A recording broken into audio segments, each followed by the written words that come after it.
Той не пуши, не става черен или отскача при рязане.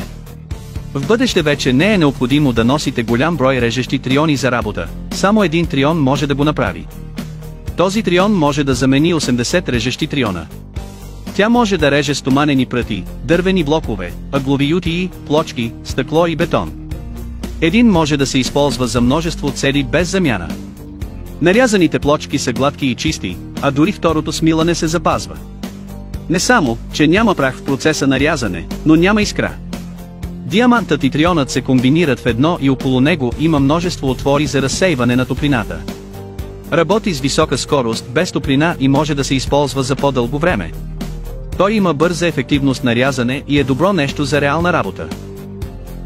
Това нещо може да реже стоманени пръти полесно, отколкото можете да режете коса, и може да режете стъкло по-гладко, отколкото можете да режете ябълки.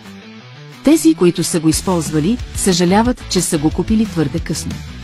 Това е режещото острие, направено от диамант. Много е твърда и остра. Тя може да реже мрамор, бетон, стъкло и всичко останало.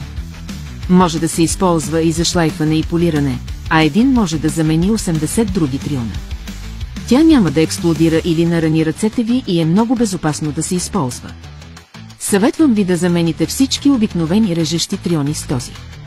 Сега не е скъпо, така че побързай и го купи.